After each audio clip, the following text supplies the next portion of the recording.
at the Barbershop with Q. Oh, okay, all right. John, the Magnificent. I'm with that. I was just trying to amp it up, you know? Grind me thirsty, bout it, you heard me. Grind me thirsty, bout it, you heard me. Grind me thirsty, bout it, you heard me. Live at the Barbershop. Yo, we back. Happy Thanksgiving. Turkey Day is over. Hope everyone had a chance to spend some time with their family. I know we wasn't here on Thanksgiving, so everyone now is jumping in on this thing here. So I'm gonna go straight in it because ain't nobody else in the spot with us today. Nah. You know what I'm saying? Shout out to AP and condolences to him and the family and everyone else. Q, not sure what Q up to, but what up? Q too busy. I guess so. So yo, let's jump straight in. Bring my guest in. Let me bring the guest in and get everybody else in, huh? The guest already. Yeah, let me just bring everybody else in because yo, I don't even want to waste no more time on this. I've been waiting on this for the longest, so let me jump straight into it. I'm your host for the night. My name is John. Sitting next to me in the studio is my man Black IT. What it do? What they do? All right, let me bring it in. Ladies first before the gents. Let me bring in my girl JoJo. JoJo's in the building. What up? Hey. What's good? Good. All right. I got my man Hamilton. Hamilton is in the building. What's good? What up? What up? I think Naya came off for a second. Let me see. Batman. He in the back. I saw the mic. We don't hear you. I saw the mic. He'll come in when he'll come in when he get it. All right. So yo, so everyone was out for Thanksgiving, and then the buzz came in 3 a.m. in the morning Sunday night or Sunday morning. Sunday going into Monday, right? Something like that. Yeah. About the doctor. Yeah. It was 3 a.m. that night. So we've been waiting on it, and I know, yo, I had to write a comment the other day because they was clowning on Dame Dash when he was saying 50 was capping on the Netflix documentary. Then of course he made some statement about is 50 the what was his thing? He said the morality police, I believe he said. Something like that. Look, this been long waiting, and it has nothing to do with that. And this is just my opinion. And I can state certain things because I've been around certain people. I've seen certain behavior. I've seen up front and close a lot of these celebrities. People in Jamaica watching it. You know what I'm saying? Down there too, they watching the documentary. It's #1 in Jamaica, Australia. But yeah, so I could say that it's more on, to me, it's more on holding people accountable. That's my personal opinion. So with that said, I'm gonna let everybody else in and you give me your first account. So JoJo, I know you hit me up like early in the morning, like, yo, did you watch it yet? So what was your feeling on it when you were watching it? Listen, I felt like it was a lifetime special. That thing had me in a choke hold. I couldn't do anything else. I don't care what people say about 50. He knows how to tell a story. Yeah. He had mad receipts. He had 101 videos up and close, giving him the information. Everybody that was in court was on there, even 2 jurors. Yeah, I was watching it and I was thinking, this kind of remind me of like Scarface or The Godfather. Like 50 did that. And I can actually rewatch it because I probably missed a lot of stuff. But I give mad respect to 50 and I never want to be on his bad side. Point blank, period. It's crazy. I think Naya back in the building. Hamilton, you got a chance to check in on it? Yeah, I checked in on it partially, Mm-hmm. but from what I've seen so far, I still don't think Diddy got his justice. Not justice, but got what he should have got based off of everything I've seen. And I say I'm not even all the way through. Mm-hmm. Just from the early stages of it, it seemed like he's always just getting a pass somehow. I don't understand why though. Yo. They said he has no talent. All he Yeah, knows how to do is ride coattails and pay himself. Mm-hmm. yeah, Ooh. I could tell you something, and I'm pretty sure I could 999.999% say that I'm sure that they, if they did their due diligence, they should have Mark Curry in there. Used to be a bad boy artist, wrote a book, a very good book that I bought when he dropped it, called Dancing with the Devil. Oh yeah. And that breaks down a lot. Yeah, he did talk about it.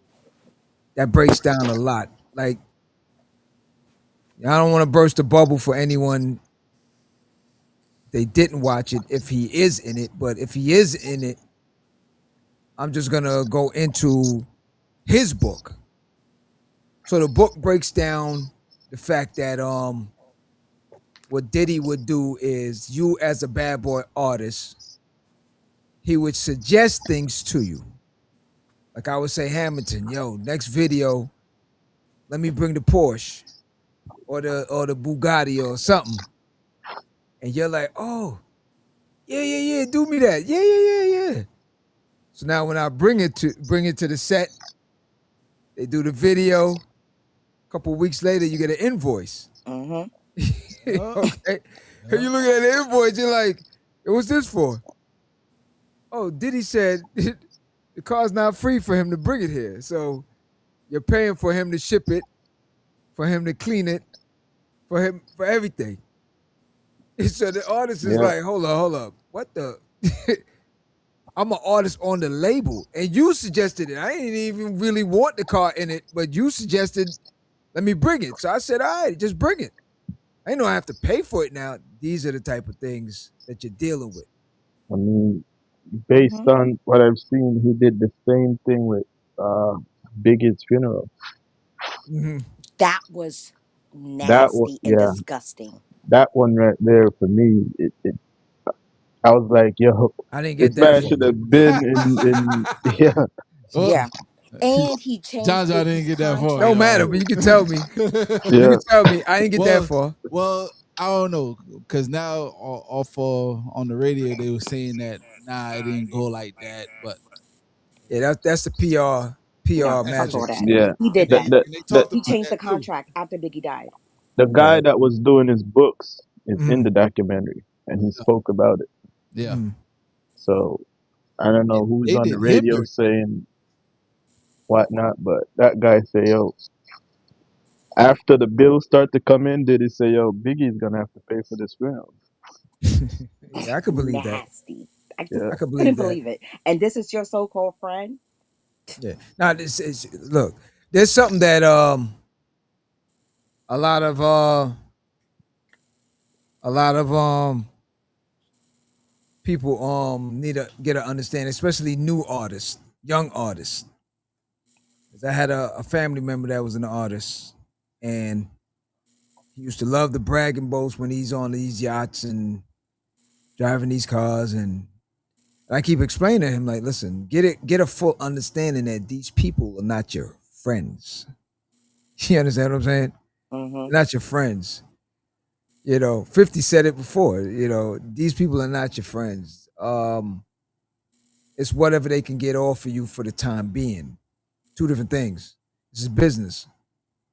That's what it boiled down to. So when you see that, when the light comes on these cameras, everybody play their position. They play a good acting role of being chums, best friends, different things of that nature. Like the time period that from when Big came into contact. I wouldn't even say met him, but came into contact with him because he was introduced from someone else. To the time when he passed away was not a long period. To get the term best friends can't come along in like a year, 2 year time. You know what I'm saying? Mm-hmm. So he kept coining these terms. He my best friend. He's this. He's that. But we see the outcome now. You know what I'm saying with his kids, different things of that nature. So when Dame had made a comment about it, I had to go in and write a long little letter, explain to the fact that people need to get off of this bandwagon of these entertainers, hold them accountable. Tupac said before, you got to hold these entertainers accountable for what they're saying. See what I'm saying? You got to hold them accountable. And that's where the problem comes in. Everyone, oh, he made a statement like, oh, you trying to bring the black man down. Stop that, first off. That same black man had no problem working with the other side on robbing us. That same black man has been slaving us daily with all the artists that's been on that. I personally have been around 112 on South Beach where we're staying in the same hotel. Right. And I'm saying to myself, like, I know why I'm here. Meaning, you know what I'm saying? I'm a 9-to-5er.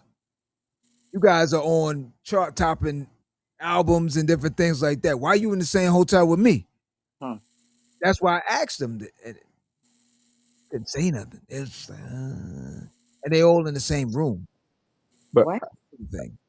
I think what happened to like a lot of the artists that came around Diddy and all these other people is they get caught up when the camera lights get on and the hype.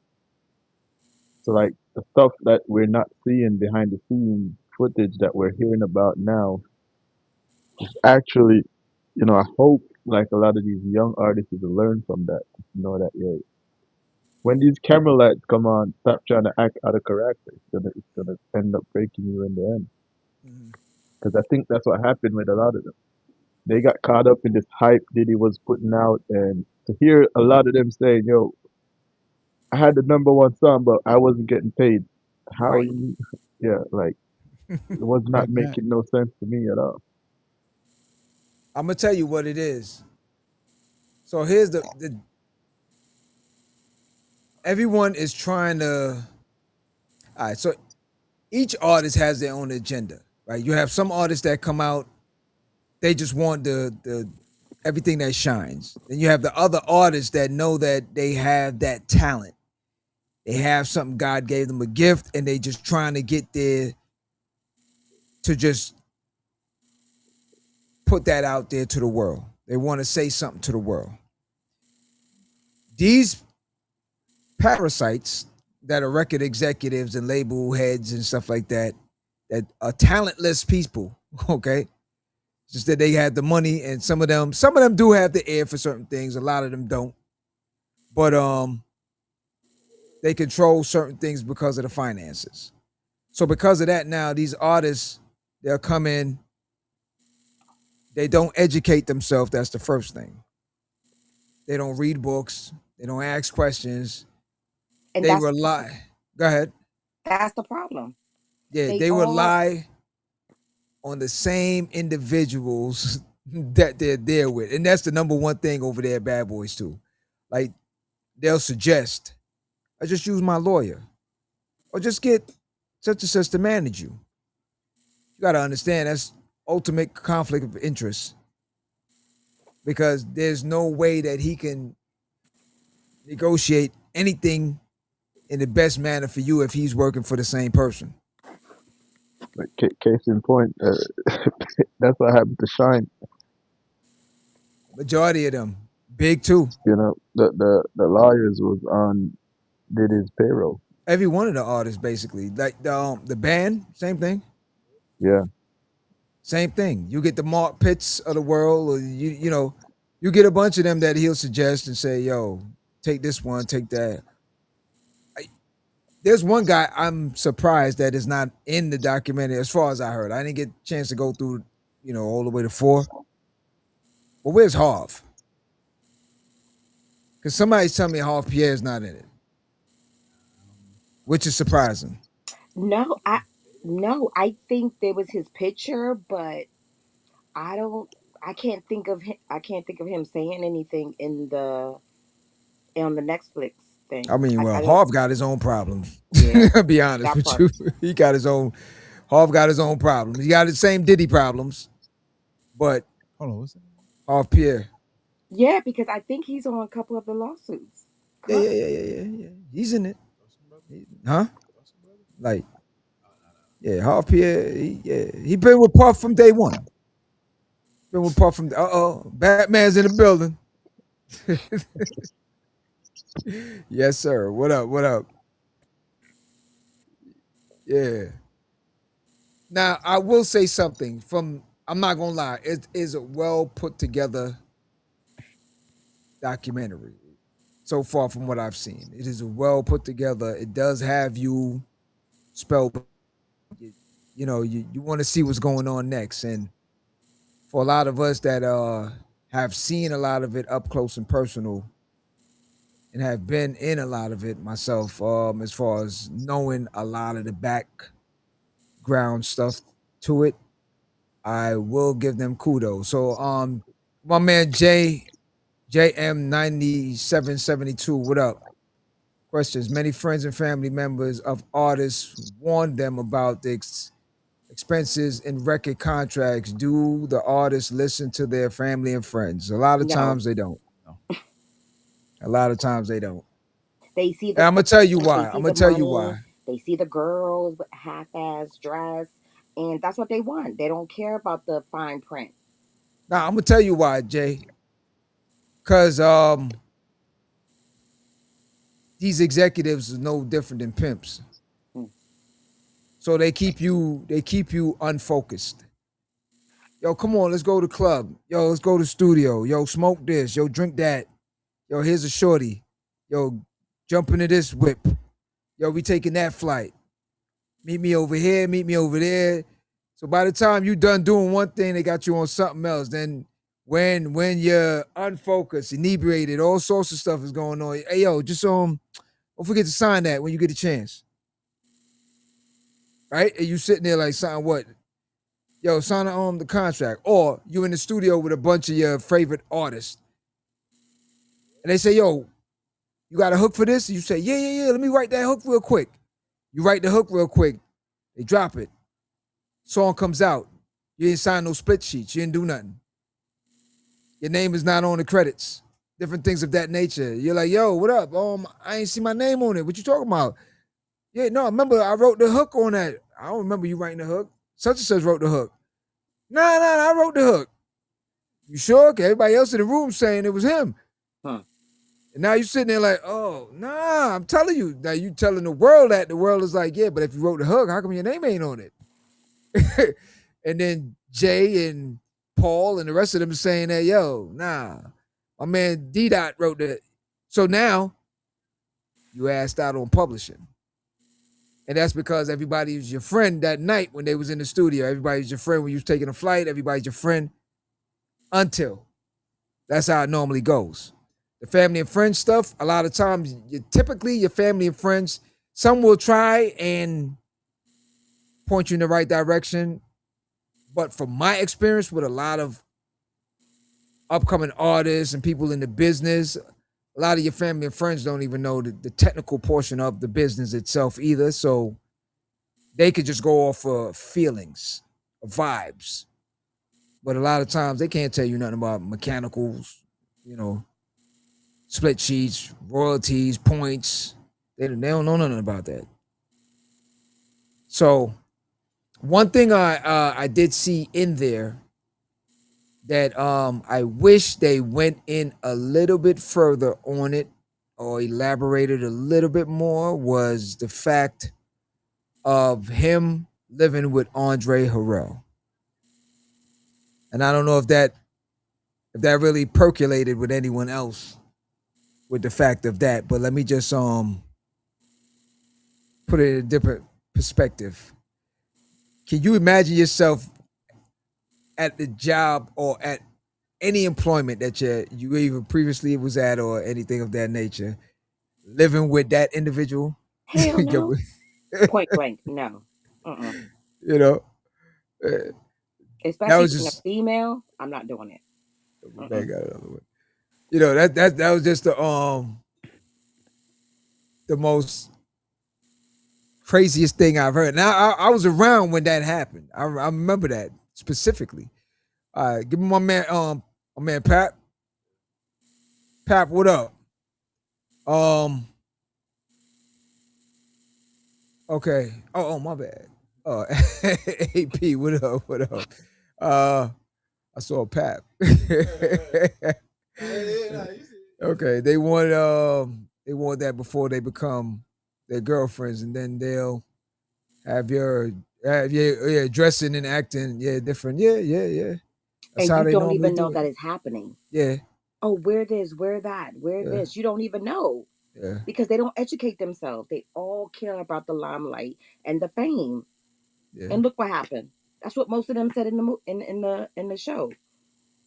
Yeah, Jay asks again, whose fault is it is it the if the artist? artist does not listen to the education from their family and friends? Whose Come fault on. it is? It's always gonna be the artist's fault. It's gonna be on the artist. It's always gonna be. Listen, you take the brunt of the hit all the time. End of the day. So my man saying, AP, what he saying? 90% don't know the business. That's facts. Probably even higher than that. What's the name of the book? And they Oh, the don't even business of want to music. know. All right. They don't even want to know. Um, They don't try to seek nah, education or try to educate themselves on the business or anything. nah.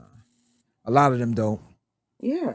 A lot of them don't. So let me set the scenario up. All right. So you know what? Let's flip it around a little bit. Since you guys watched it, and since I was around for a lot of it, shoot me anything that you guys saw that you want any sort of elaboration on that part. Okay, I have something, and this really pissed me off. Okay, Mm. so in one of the episodes, he went to New York and he was hugging fans and kissing babies and shit and Hmm. stuff like that. Then he hopped back in his car or whatever. He was like, "I need hand sanitizer. I need." What? These are your fans. This is how you talk to your fans. Treat your fans. But you need hand sanitizer. But you're rubbing stuff all over your body. Men fluids all over your body. Hey, hey. Make it make sense to me. But you need hand Oh. sanitizer. I'm sorry, I can't. That Oh, that took that's me a to the thousand next right level. there. No, the thing that bugged me out is when I think when he say he broke. Nah, I don't know if he broke his hand or injured his hand, and they said that from then on is when he got onto the addiction. They're gonna say that the You gonna say painkillers that? and all that stuff. Yeah, Get out of here. Like, yeah, all Nah, right. I think that started from in the beginning, like way early in his life. You know, when he was trying to portray this bad boy type of lifestyle, and then he had to keep up with it. yeah. A lot of things people fail to realize too. You got to understand something in this business too. This happened to Jimi Hendrix as well. Somebody asked me the question the other day. Um, what do you think Bob Marley would be today if he was still here? I said, you don't know. Here's the problem with it. Jimi Hendrix was fine and still until he started hanging out with a different crowd. If you understand what I'm saying, right?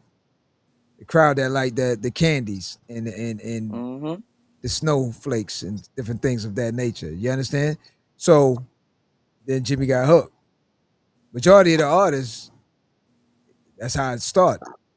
Once they start mingling, then it goes there. So now for Bob, you know, no one can really answer that question 100% because again, you can't say, "Oh, well, Bob is cultural. Bob is this. Bob is that." He's not about. Yo, we have a lot of Jamaican artists that Rick James. Okay, so you don't know. You really don't know. Once you start mixing and mingling, you don't know. And that's the thing with it. Those vices that a lot of those other artists they intertwine it in between. Just take this and go out on stage. Nah, we do this all the time. You good? Put this in the weed. Put this in this. Do this.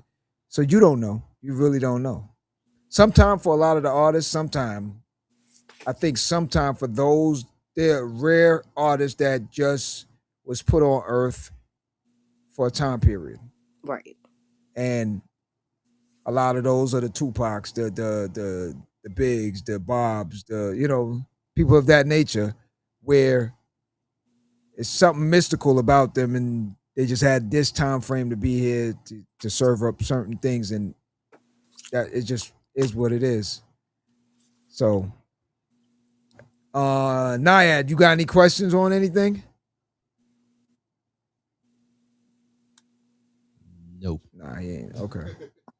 I see the thing lighting up. All right. Hamilton, anything that you saw that you need any elaboration on? Yeah. Did you think jealousy played a part in Diddy's downfall? They spoke on him being jealous of Tupac in the beginning, and it seemed like That man was jealous of Eric Sherman. Yeah. that panned out all the way until now. Like he's always I think so. trying to be Yeah, on yeah. top. Yeah, you gotta He understand. had See, no all right, talent. that's the thing. Here's the thing. Take 8 hours to do a bar. No, you gotta understand something with Puff. Like, let me see how I can put it. I said it before about another artist, AP. He know who I'm talking about. This person got money now, but I always say you always gonna be a herb. That's a New York term. You a herb. Um, Regardless of what, some people just you got it in you. Some people don't. Regardless of all the money, all the fame, you still come in that room. They look at you still like, yo, still a lame, regardless of what. You just don't have it. And that's Diddy. Like, you look at the older pictures of him, you can't even fathom him being in the room with any of these people outside of the fact that if he didn't have the money and somewhat the power that they gave him to deal with certain things. It's no different from when you're on a plantation and they decide to put this one in charge of the rest of the slaves. You understand what I'm saying? Like, that's all this amounted to. That's all it was. So the jealousy portion of it is because when he looks now and he's thinking, okay, now I came from this and I'm here now as this person. And then you got a Tupac now that walks in the room and ain't even saying nothing. And he can control the room. Half the females that was just here, now they sliding over by him. Man not even asking for the attention. He's not asking for nobody to say nothing.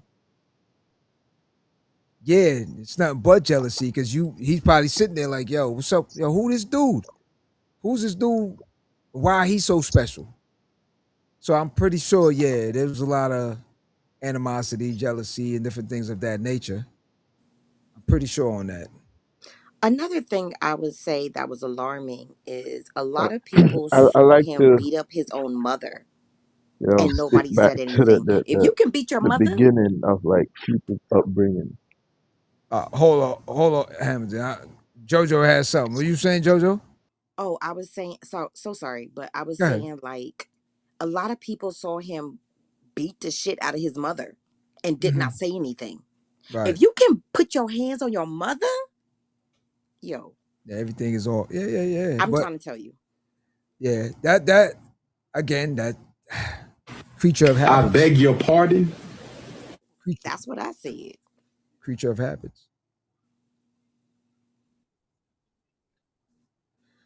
But that's my point. A lot of them, they were there. This is no different from the R. Kelly situation. A lot of them was there. A lot of them, they're there. You got to understand with a lot of these people too. A lot of these people, and I mean, nah, you got to understand and also how the entertainment situation work. A lot of these people, um, even down to what we call do boys. Do boys is down to be do boys for the perks.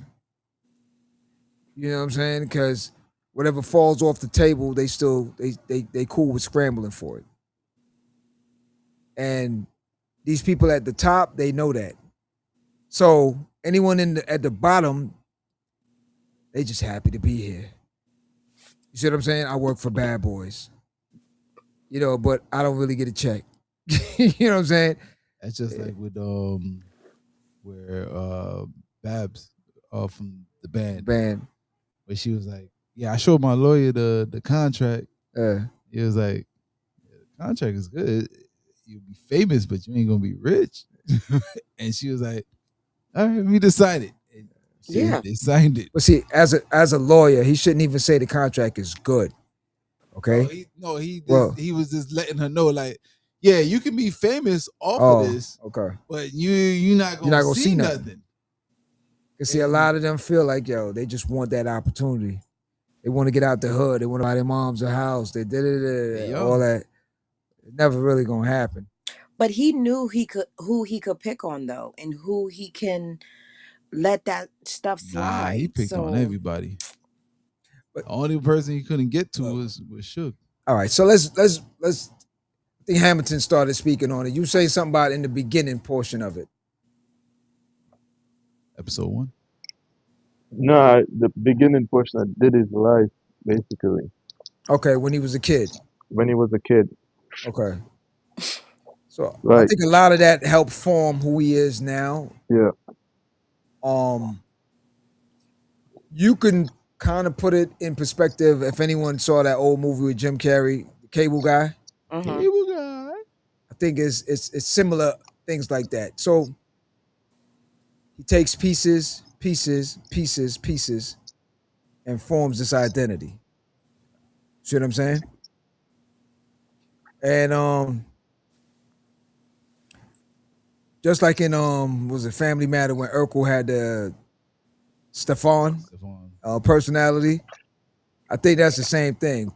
He's originally, he will always be a Urkel. But then Stefan pops out when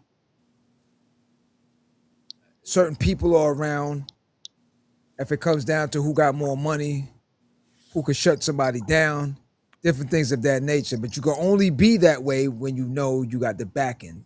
That's no different from any bully that you had in your school, down to any gang member, anything of that nature. When you know you got the backings.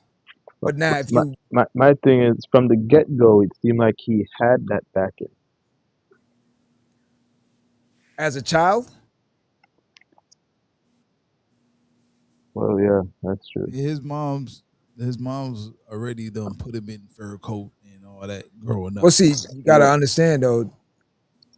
Again, father's a hustler. They got the money. Yeah, so, but they did they even talk about him? The pops? Yeah. They ran through it briefly. Briefly. Yeah. So briefly. Because pops wasn't around, mom's dressed. Well, the pops demise is a whole nother situation. A whole nother storyline, trust me. If they went deep into the pop situation, it probably take too long to explain all of that situation. But the long story short on that end, Tekashi 6ix9ine. And that's why he's not here. Let's just put it that way. So, and I think due to the fact with the mother now, you know how it goes sometimes, and not taking up from single mothers or anything, but then sometimes certain mothers turn these kids into their boyfriends. You see what I'm saying? That's what they were trying to say in the beginning. So that's why when they was like, oh yeah, she's dressing them up in the suits and this and that with the fur coat, and he already had all that growing up. He grew up. He's seen it. Right. He's seen it. He attended the parties with his mother. Right. Who is trifling, by the way. Which again, sometimes that, and then something went wrong because he lost the respect for her. Yeah. Something went wrong. See what I'm saying? Something went wrong in between. So whether it be that she started bringing a lot of men around, something went wrong. I think reason why he lost respect too is it seemed like they were on the same level. That's how she portrayed it. She never like tried to treat him like, yo, you're the kid, I'm the mom, I'm the adult. Right, right. It She was a tried to weird dynamic. force a lifestyle onto him. So like, grow up, like be a man, you know, Right. force him to go outside and stuff like that. So now he's like, yo, I'm grown, so you can't talk to me. Well, it's been a weird dynamics with him and his mom. The way they kiss each other, different. It's super weird. Super It's, weird. it's odd, very odd. You know what I'm saying? Like, you knew something. Like again, something's off. And see, and it's good to have something like this because again, you have discussions because this could probably help avoid the next generation Diddy. You know what I'm saying? Which, in all honestly, would probably be his son. If you look at the dynamics of his last son and how he is basically a carbon copy of him, as far as how he moves, the cockiness, and all that stuff. You know what I'm saying? The other ones are there. They probably have their little situation as well, but they're not in the public like how this last one is. King Combs, you know what I'm saying? So him is a carbon copy, which you would have to really pay close attention to him because Pay close attention he, to Justin. well, yeah, but what I'm saying is with that one, You due to the fact, no, I'm just saying, due to the fact that with that one, he damn near looks like him, acts like him, walks like him, talk like him. It's a carbon copy. You see what I'm saying? So that's the one you really. I'm not saying not to focus on the other ones, but that one there you really gotta pay some close attention to. You know what I I will mean? say, like, they didn't talk much about the Sean Jr. I don't know his name, but the Which light one? You talking skinned about? one. Home. Oh, no. Talking about Trust. Justin? Yeah, they talk about Justin. They didn't really talk about King Exactly, that's Combs. what I'm King saying. Combs. But Justin, they have videos him talking when P Mm. Diddy's on the phone and he talking about this situation, that situation. He was there. He's also on a couple lawsuits as well Yeah, currently. yeah, yeah, yeah. But that's my point. These kids have been seeing certain things. You know what I'm Yeah. saying? Let me take Jay's questions real quick. Questions. The corporate. Oh, go ahead. Put it back up. Corporate owners of MTV and BT are deleting the 80s and 90s plus hip hop contents from the public. What happens to hip hop culture after it is torn down from mainstream? It ends up like jazz, underground. Mm-hmm. That's how it's gonna be. The only difference right now, I don't think, due to the fact of the monetization from hip hop, they'll only be shooting their own hands off because no other form of music right now is generating the money that this cultural movement, music, everything, the fashion, everything. So if that dies off, they themselves close shop. Rock is not pushing it like that. What they call it, alternative music is not pushing it like that. R&B is not pushing it like that. So at the end of the day, they can do whatever they want to do. At the end of the day, you can erase and delete and do, but you'll be, trust me, you'll be shooting your own self in the foot. That's guaranteed. Um, Going back to, let's talk about the City College, and then I'm gonna go into the Andre Harrell thing. The City College, the celebrity basketball game. Um, you guys got a chance to get up to that part? Yeah. yeah. Okay. Anybody got any questions on it? I didn't know that the tickets was only $12. Yeah. That's and he oversold it. And Yeah. then didn't take responsibility. He ran like a little loser. Yeah. All the people died. People Yeah. got hurt. Nine people, right? Yeah. So I was there that day. Because we normally would play a lot of events for City College. Um, a couple of my friends were in the student government department that usually booked a lot of these things. So shout out to Rude Boy International was the set that we were playing on when, shout out to Mark, when we did a lot of the city college parties. And that particular night, I never bought a ticket. None of us bought a ticket because we always used to be able to just get in because we were always a regular there. So that night, a bunch of us said we was just going to slide through. Now, we heard about them selling tickets, but again, for us, we didn't pay much attention. We figured we didn't need it. But I did not know that it was going to get that thick. We got there. The game had already started. We got out there. For us, we wasn't really going there for the game itself. We was just going there to just go there because, again, people's out there. We know a couple of heads, da-da-da-da. So whether we got in or not, it wasn't a deal breaker, but we was just going to go through, slide through. If we got in, cool. We thought it was going to be a regular get there, see security, be like, yo, what up? Come through, blah, blah, blah. Got there, yo, I think half of Harlem and it was out there. It was retarded as far as how much people was out there. Did not realize that it was going to get that. And the part of the problem, again, due to the fact of anyone that know that gymnasium, it's a good sized gymnasium, but it can only hold but so much people. Because we're not talking about everyone, because when we normally threw parties, it was on the gymnasium floor. So when you got the basketball game going on, the bleachers, you pull out the bleachers and then everyone's sitting up in the bleachers. So you're talking about the space is different. They're on the court playing. So that whole big space right there is gone at that point. So now the capacity changes. The problem with it that, let's say if standing capacity is, I don't know, 100 people, 200 people or something like that. It's like 1,000 people out there. And then at a point, they just decided they was going to bum rush the door and get in. That's when everything went crazy. Like, it went crazy. Like, people was running. Like you ever been at an outdoor event and somebody pop off or something? Mm-hmm. And everybody just running. Like it's a stampede everywhere. And if someone fell, forget about it. Oh yeah, it's over.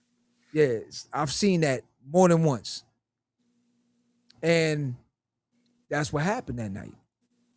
And a lot of us didn't, because we couldn't get in. We didn't see the death toll and the different things on the inside. You see what I'm saying? We only saw the melee on the outside. It wasn't until the next day when the news reported it and different things because, again, it's a crime scene now. We can't just walk up in there.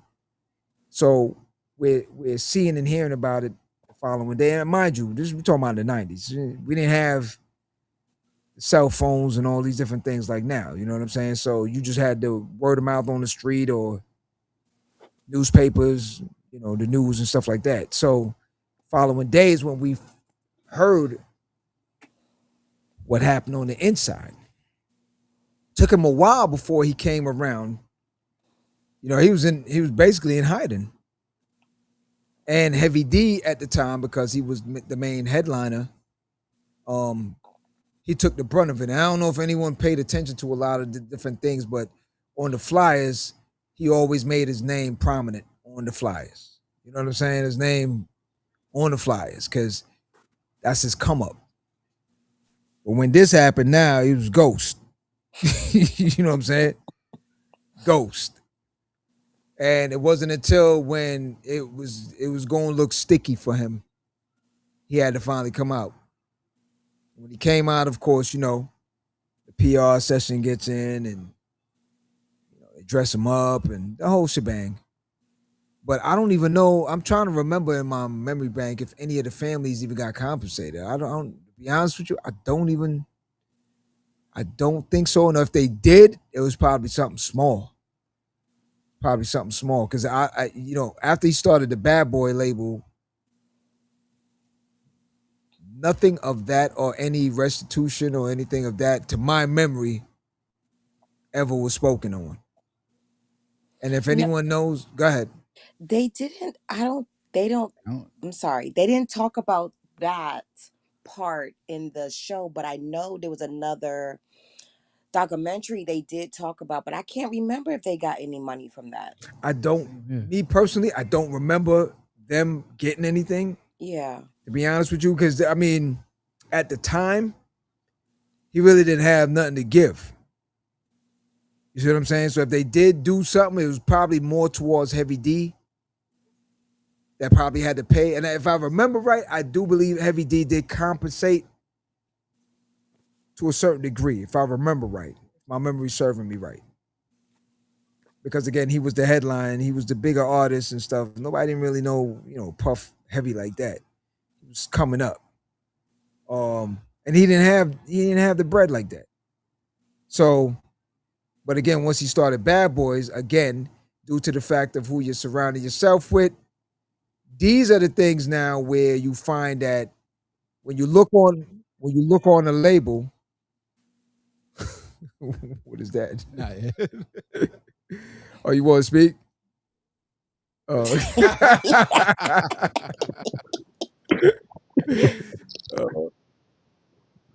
uh, due to the fact of if anyone can grab any old CD with Bad Boys on any artist, you'll see Justin and Janice, publishing and owners. There's nothing in Puff's name. And Yeah, he did that right after that college situation. right. So that no one can come Hmm. after him, basically. Yeah, Maybe that's why he keep changing his name too. That's a whole other subject. Oh, That's a whole other subject.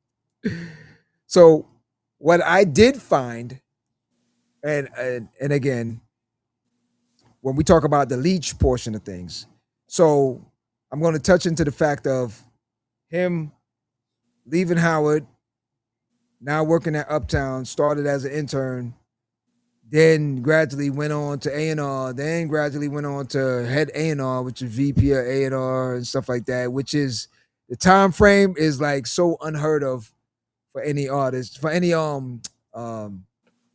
anybody working in the music industry.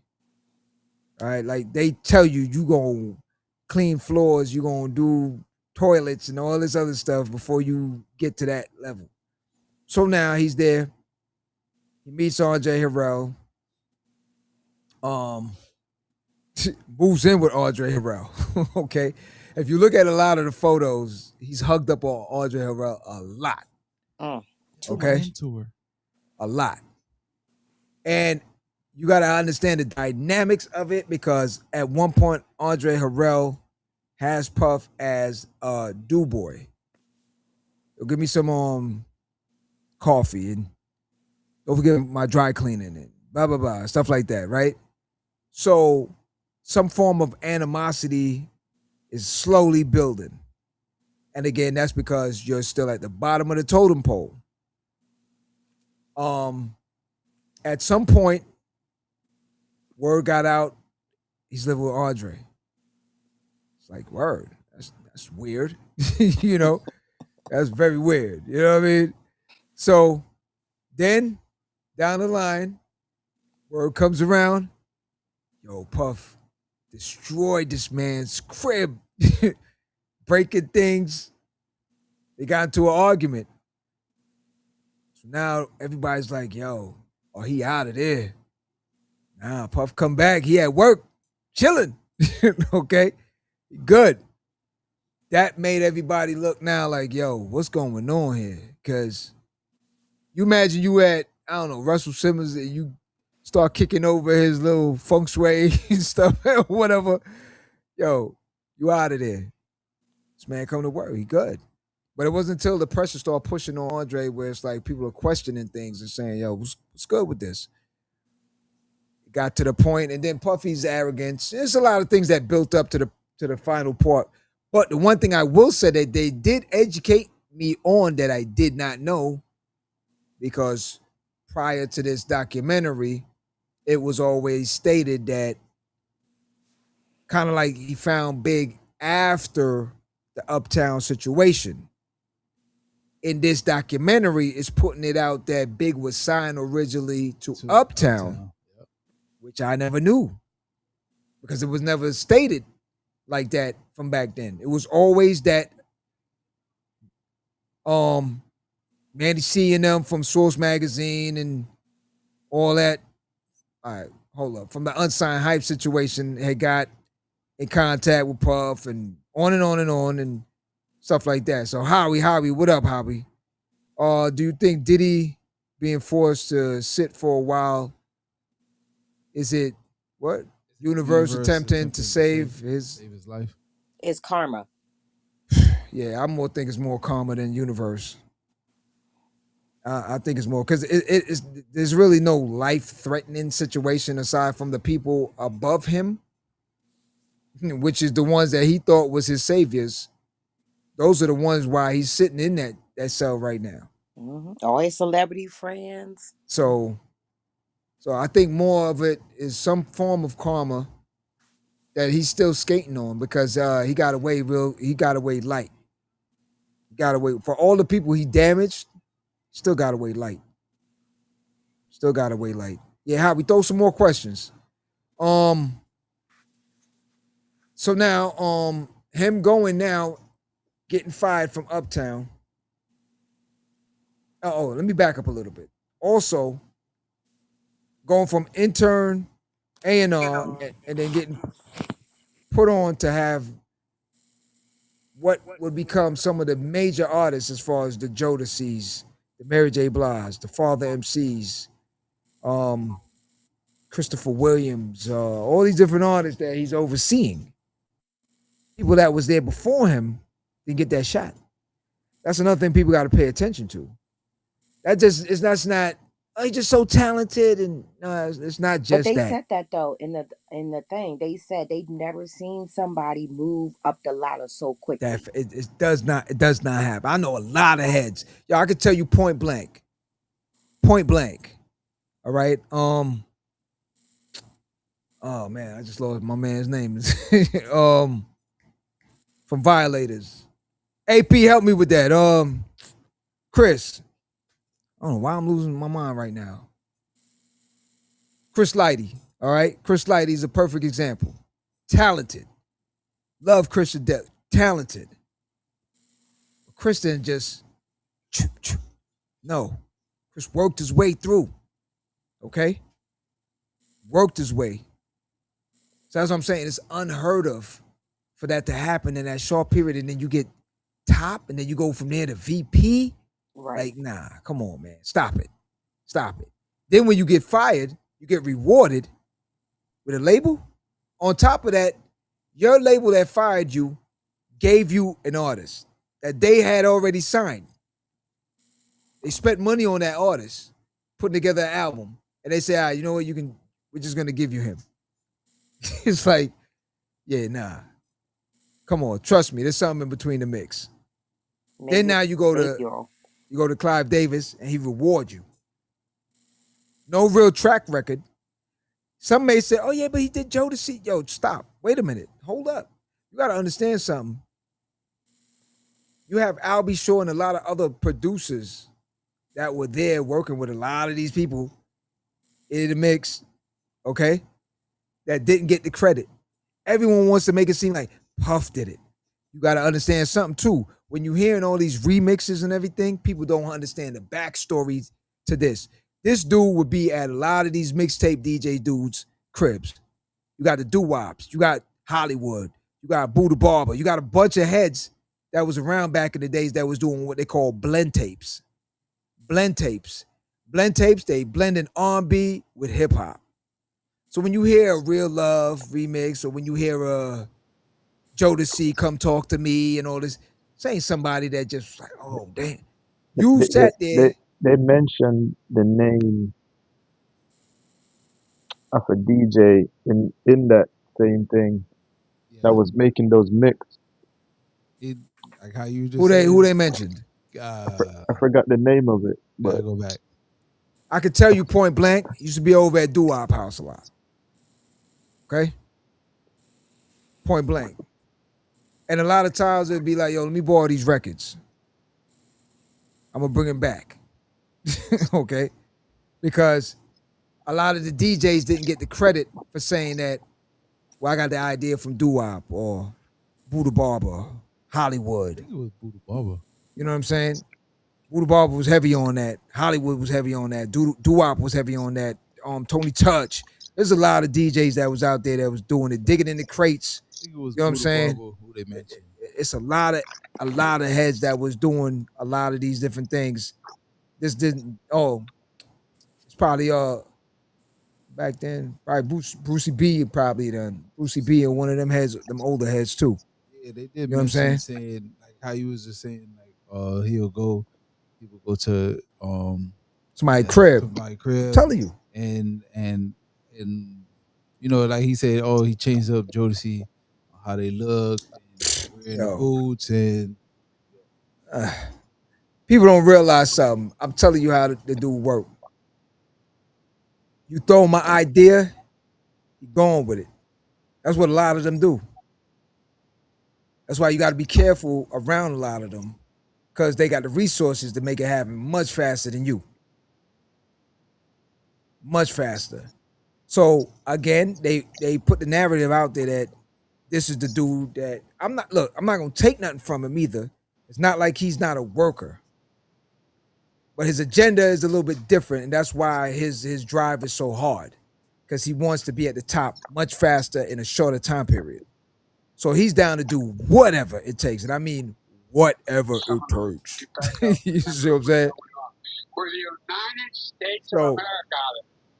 That's what the issue is with that. You know what I'm saying? So, like I said, love the documentary. I'm down. I definitely want to get into part 2, 3, and 4. Because with Kurt, I know Kurt definitely got something to say. Who else might be on there?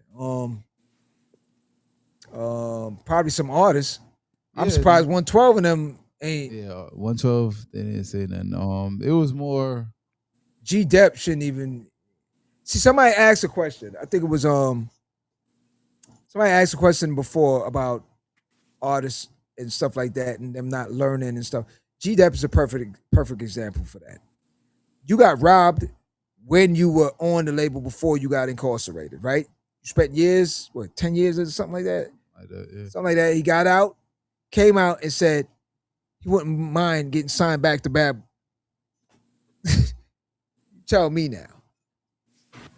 I beg your pardon? And someone said to him, yo, but why would you want to go back if he robbed you the first time? Yeah, but that wasn't his fault. That was my fault. What? That wasn't his fault. That was my fault because I knew I should have done better on the contract situation. Yeah, you right on that part. But again, what make you think it's going to be any different? It will only get worse. What made you think it's going to be any different? See, here's the thing what I'm saying with a lot of them. And someone posed a question, would anyone still sign? Trust me, if Puff get out tomorrow and he say he's signing artists, somebody going to come. Oh, for sure. Somebody going to come. Because you know why? P-Brain one wants to be the first one to say that they was the first one to re-sign with him when he got out of jail. You know what I'm saying? It'll be like that. And they don't care if they get robbed or something. So long as they get that little short 15 minutes, they good. That's the problem.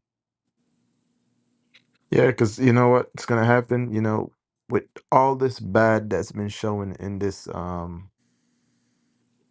film, persons are gonna look at the one thing out of it and say, well, every time he has a bad situation, he turns it out into something good. That's the people he got behind him. That's the Yeah. machine working for him. So That's like the just the machine. same like with the college situation, turned out into something good. Biggie died. He flipped Turn it, that into something. Yeah, turned the that whole into Rolling something. Stone cover, Yeah. like that Yeah. was trifling. Yeah. But I mean, the people that surround him, if you hearing all these different, like for Kurt, I would love to be able to interview Kurt and ask him, did you not think it was eventually going to happen to you? They all think it's not going to happen to them until it happens. Because you saw, first of all, like you said, you saw him beat his moms. You saw him beat his baby mother. You personally saw a lot of things. A lot of people out here on these streets seeing him do things. But you are right there next to him every day. You were helping him run this company. So you of all people seen, I know, a lot of things. But your moral compass just kept pointing south. Because again, you know what it is? A lot of them are afraid to leave this lifestyle. You see what I'm saying? They can't see themselves doing a 9 to 5. But also, is it that, you know, they saw the people that was around Diddy and how these people could control certain things that they're afraid that if they leave, that's going to be it for them. They can't go to another record label. They can't go do anything else. Their life is going to be done, so that it's better off if they stick it out. Well, that's the point I'm making. It comes right back to the lifestyle. Because none of them would want to work at Target or Macy's or Home Depot. You see what I'm saying? Because now they feel that it's beneath them. That's what happened to what's her name? Who said she was kidnapped? Who that? Aubrey? No, not Black girl? Aubrey. She light skinned chick. Can't think of her name. But anyway, she left. She's the one that spoke in court too. She left and then came back. She's like, I'm a single mom and I wasn't making what I want. So I had Is that I went back what's to her name, Diddy. sister? I can't let me Nipsey's girl. Nipsey girl was what's her name again? Nipsey's girl. Nunu, man. No, I'm trying to. Whatever fucking if my name, real name the is. name running blank. Come on, JoJo, you should know that. Yeah, I can't even I'm drawing a blank tonight. I know Shorty's name too. She cried the whole time in court. Yeah, what that might have been her sister you talking about. Carrot. That might have been her sister. 'Cause her sister used to work for him at a point too. Her sister used to work for him, which look, they come from well to do as well. You know what I'm saying? So I can't think of her name, but when it comes to me, I'll say it. Laura London. Laura London, yeah. So you might be talking about her sister, maybe. No. She's the one that she testified in court. No, her sister. That's her sister? The sister done testified in court as well. Oh. Of him. Yeah. Yeah, it might be. You might be talking about the sister. Yeah, but on that note, that's it with a lot of them. They're used to the lifestyle, and it's hard for them to know that they used to be flying private or Capricorn Clark. Yes. Yeah. Ooh, I was struggling. Lauren London is her sister? Yeah. That's news to me. So it a lot of them just can't see themselves. You know, if, for instance, now you work for them. Some of them, depending on what level you on, you get an expense account. You get your little black card. Some of them, depending. So you got all these little perks. You know, you can go to this restaurant. Everyone knows you. Oh, just put it on the tab. Whatever. You know what I'm saying? So all these little perks that you get these free items. You get in the clubs free. You get all these different things. You're flying to San Tropez. You're in Mexico next week, and you're bragging to your friends that are going to their 9 to 5 and they can't leave because they ain't got time off. And so that's why a lot of them will endure the bullshit. Because at the end of the day, it's like, all right, I'll take this bullshit, over, that shit there. Until it gets out of hand and they can't control it. Ain't nobody beating my ass. I don't care. That's how a lot of them, trust me, I've been around a lot of them. Listen, if you think it's not only that, there's a lot of labels, local labels if you talk to a lot of their employees, there's a lot of employees getting chin checked, getting put in corners and time out. Grown ass men go in the corner. You got time out. Yo, you understand me? My cousin came down here for Memorial Day one day. I hooked him up. I ain't even gonna mention the label. And cousin called me and said, yo, dog, some of these dudes out here in Miami. I said, what you mean? He said, yo, my man slapped the dude and sent him in the corner. Told him you got time out. What? A grown man. I said, hold up, for real? He said, yo. I said, what dude do? He said, yo, dude's in the corner with his face in the corner. I said, yo, You know bugging. what He that said, reminds me of? That scene out of Belly. oh, with homie on the couch. Yeah. I mean, yo, the situation on the couch, but yo, in a room full of grown ass, yo, we're gonna have to fight. We're gonna have to fight. I'd rather get my ass kicked and I'm getting it a couple licks too, and you ain't gonna slap me, homie, and think it's just gonna go that. Nah. At grown at what? Nah. Because how I'm do you slapping recover back. from that? But see, that's the point. A lot of these dudes, the perks. That's all I can say. It's the perks. The perks. I've been in different situations where I've worked for different companies and people bounce and the owners, they'll look and say they'll be back. And I never understood it in the beginning. And then they do come back. Every last one of them come back. Regardless of the abuse, regardless of how they shitted on them, they come back.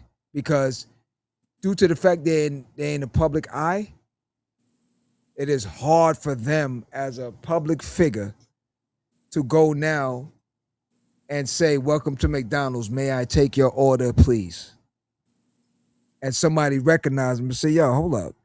That JoJo from Jodeci? You know, like, now you sitting there like, yo, this is bullshit. Now he gonna go right back and say, yo, Puff, sign me back, man. Sign me back. You know what I'm saying? That's how it is. Unfortunately, that's how it is. It's very rare amount of them that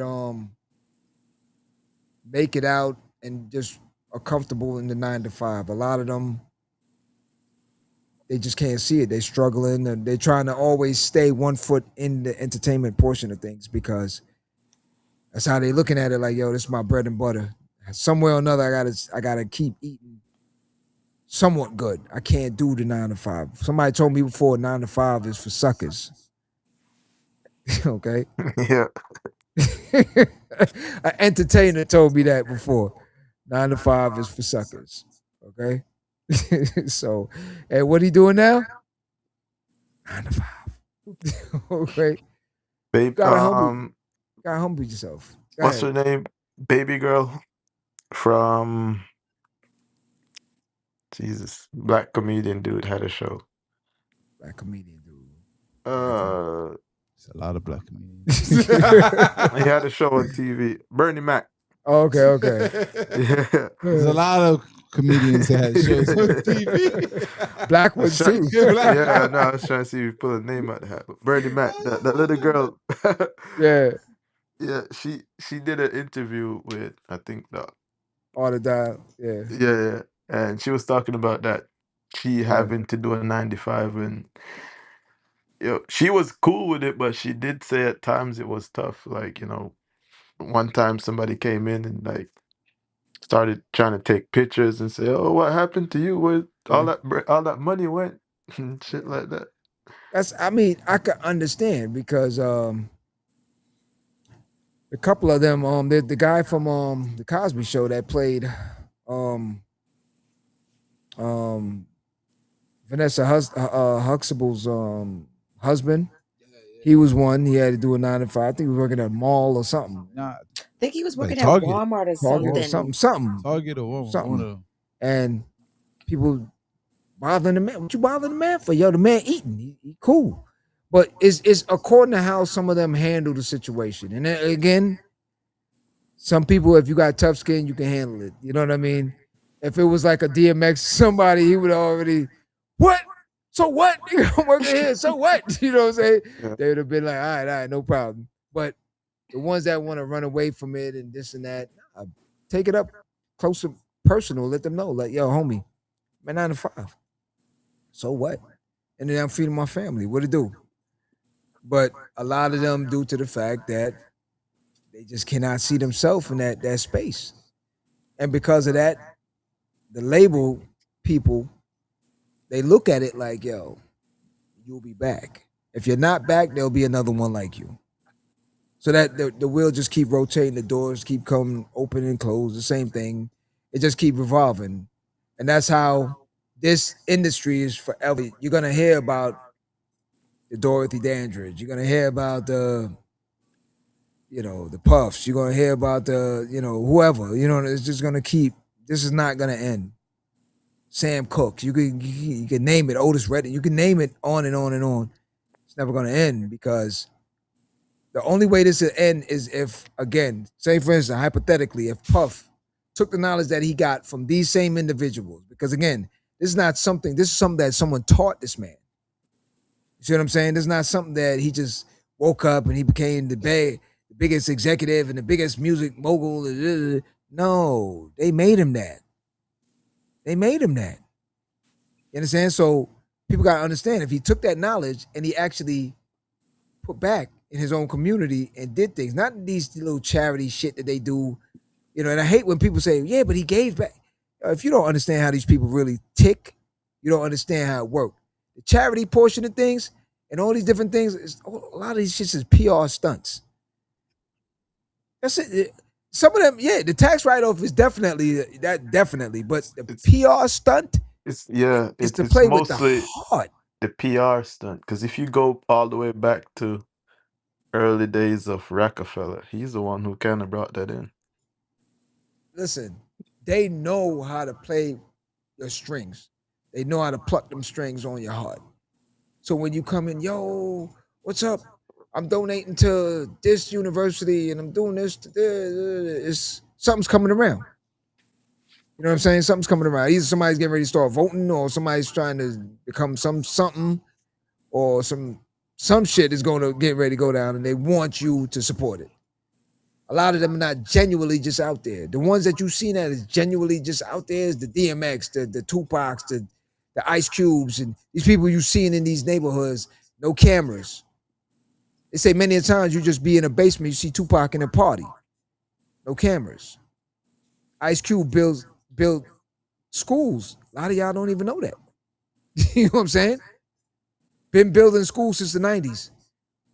It's not noted because he's not doing it for the PR stunts. You see what I'm saying? But with people like like Diddy and them, they have to do that because public opinion matters.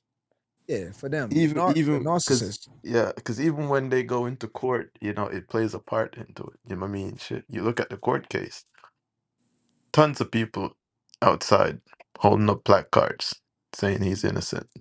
Mhm. So for them, they have to do all that extra PR stunt. So I'm gonna tell you something. Black IT and I was having a convo. He was saying, "Yo," and funny enough, Barry Bond put it out later on. Yep. Also, a lot of people called her, and I said it to him prior to this whole thing popping. Because he's saying, "Yo, how you get all them photos, all the videos? How you get the video with homie talking about the court case?" I said, "You know why? Because he's cheap, Yeah. cheap," and they came to bite him. Because anyone that and Nyan, he should know too, but anyone that knows anything, work for hire, okay? That person still owns that property until you pay up. I Okay? don't even I wouldn't even say it's cheap. I want to say cheat because they think he's cheating them people out of their money. Really, that's Yeah. what happened to him. The problem with him, I'm telling you,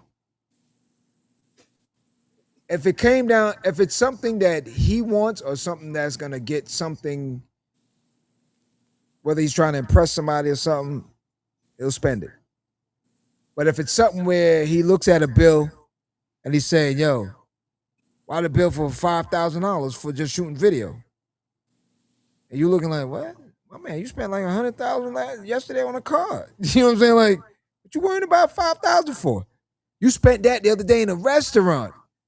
But due to the fact that he just don't feel like he should be paying you that, you understand? You should be happy that you came and got it from him and you're in his space. You see what I'm saying? Like whoever did that video in the beginning, you a dummy. That type of situation, yo, you pay that man and give him an extra. But you see, again, I'm gonna tell you, that's why I said you gotta understand the psyche. You see how much he paid the male escorts? Yeah, Mhm. he paid him six. All right. Six. All right. For less time than a person that's sitting there videotaping you for hours, days, months. Weeks, months. Okay? Yeah. But because that freak off session is something he wants, yo, just get him whatever. The amount of money he spent on baby oil, hotels, Not enough baby oil. damaging hotels, flying these dudes out, putting them up, feeding them. Come on, man. He ain't no problem paying that cash. You see what I'm saying? But you giving this dude an invoice and then you still ain't pay it. That's why somebody paid for it and somebody got the content. Mm. They asked 50. Same thing with little where he was the Homie. But he they asked said, 50, Little same Leroy. thing. He just did an interview. Say, how'd you obtain the video? Everyone wants to know how'd you obtain it because now his lawyers is trying to sue and said that it was stolen, different things of that nature. Nope. But 50 on 50 did yo, listen. When I tell you this dude is a master at the game, if you watch his demeanor on the interview, he's just sitting there smirking, not really saying nothing. Kool-Aid smile. Right? I've never seen 50's whole teeth. He was cheesing so hard. They asked him, "How do you think Diddy's gonna feel about it?" He looked at the lady, was like, "He's going to love it." Knowing good damn Well, well he's not. this is a different interview. This one just recently happened. They asked him because they had him and the producer and stuff of the thing that helped put everything together. And they were just like, yo, everyone wants to know, how did you obtain that video of him talking to his lawyer? 50 just laughed. He said, I got it. And that was it. You ain't gotta worry about where I got it from or who I got it from. I got it. That's it. Because what it is, I'll pay you. That's all that person needed to hear. Word? All right, take it. I ain't gonna serve me no good holding on to it. You know what I'm saying? What I'm gonna do with it? 10, 15 years from now, yo, hit a video I had with Puff. Too late now. Somebody look at it and be like, oh, okay. 15 minutes, 15 seconds actually, in and out. Gone, done. If this dude telling you I'm gonna pay you double, triple digits, whatever, take it. You know what I'm saying? Take it.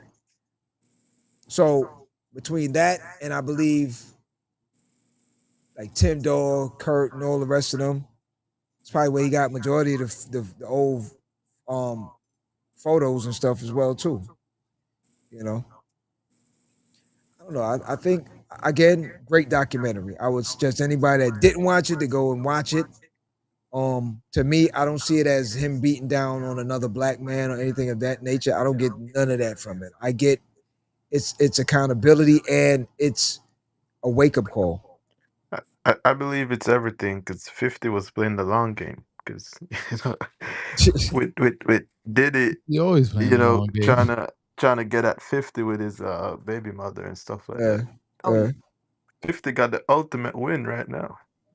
But I'm gonna tell you something about Fifth too that a lot of people probably don't really understand something. Um, he's emotional in a different sense, meaning that he don't let nothing slide. He don't let nothing pass. Meaning that's what he always come out. Thing with it now, he's not attached to anything. You understand?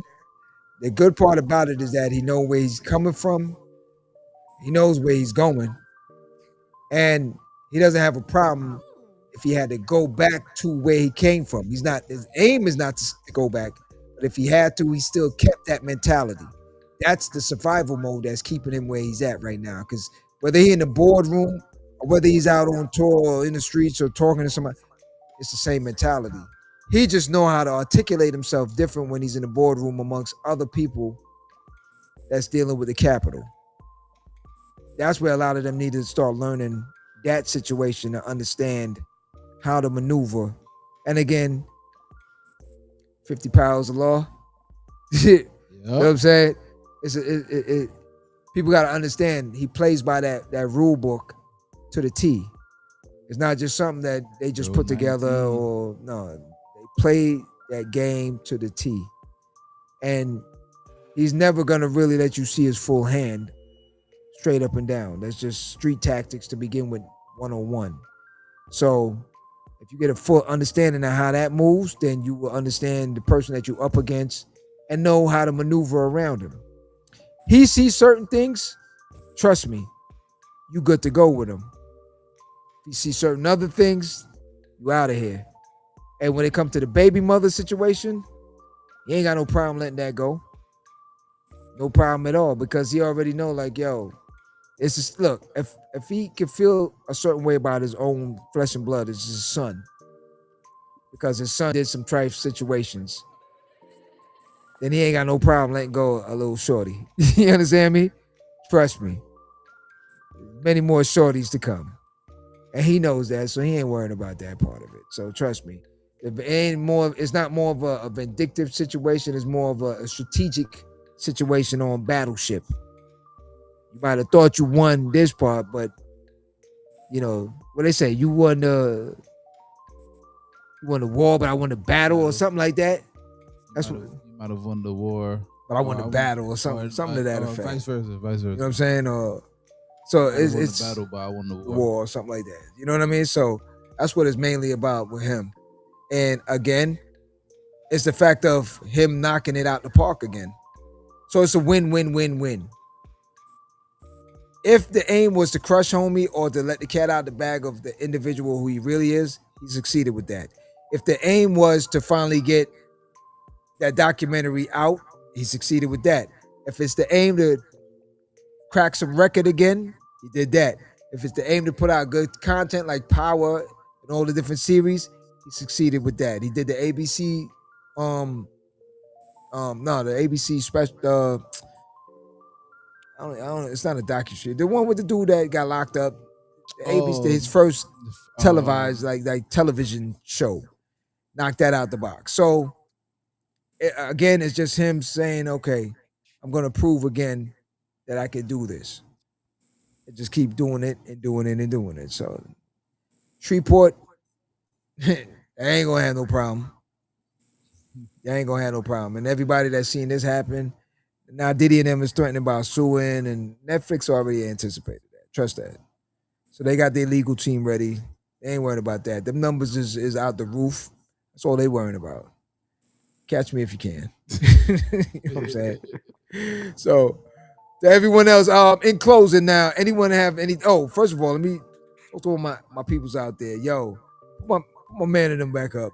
Let me shout everybody else out there. See who's out there. So Chill, of course. So Chill, what up? AP, what up? What up? Q, what up? Norris, what up? Sassy, Madness, Aaliyah, Black Republican. Did I forget anybody? I think that's everybody, right? That's everybody. Shout out to everybody out there. Howie G, what up? What up? What up? My man, shout out to Romy Rome. Jerome, what up? What up? Khalil, Dr. Johnson. Who else? Jess, what up, Jess? On Twitter. I mean, not Twitter. Put the rest of these heads up that was out. Jay, my man Jay, what up? Good looking on the checking in, man. Good questions on those. Who else popped in? That was Jay, So Chill, and yeah. Trader Joe's. I ain't see the Trader Joe's. Yeah. Yo, what up? Another great convo. Yes, So Chill. Always, man. You family for life. Always. I forget you. Who's that? Yoshika? Oh, hold up. Yo, Yoshika. Yeah. All right, let me put it out there. Damn. You got it? You No, I do not. damn. Where's my phone? I do not know. Yeah. What happened? AP, if you got the information, can you pop it up real quick? Let me pop it up. I don't have my phone on me. I totally forgot. Shout out to Yoshika Bailey, man. What she doing? She's doing an event tomorrow. I forgot. I said I was gonna put it up there. Now you know you gotta send it to the engineer. Nah, ain't that, man. Totally forgot. Let's see if my man AP can drop that before we check out. So JoJo, any final thoughts? Yes.